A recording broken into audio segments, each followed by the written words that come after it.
काल घरी आले होते पाहुणे, तर म्हटलं नाश्त्याला झटपट काय करू. मग मी केला ढोकळा. ते स्पंज बघून त्यांना इतकं आवडलं की त्यांनी ही रेसिपी माझ्याकडून लिहून घेऊन गेली. मिक्सरच्या भांड्यामध्ये पाऊण वाटी पाणी, 2 चमचे तेल, 1 चमचा सिट्रिक ॲसिड, थोडीशी हळद, थोडंसं हिंग घालून ते मिक्सरला छान बारीक करून घेतलं. त्यात 1 कप बेसन पीठ घातलं, ते छान बारीक केलं.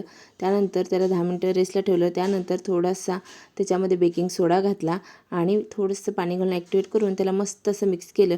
त्याच्या आधी मी प्रीहीट करायला इथं एक कढई ठेवली होती. त्याच्यात 2 ग्लास पाणी घालून घेतलं आणि नंतर हे बॅटर वाफायला 12 मिनटं ठेवलं.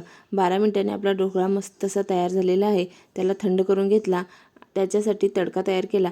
तेल, मोहरी, कढीपत्ता, मिरची, पाणी, साखर घालून मस्त असा तडका तयार केला. थंड झालेला ढोकळा काढून चिरून मस्त तडका घालते आहे. तोपर्यंत तिथं मी 10 भाजीच्या रेसिपी शेअर केल्या आहेत, त्याही जाऊन टायटलमध्ये चेक करा.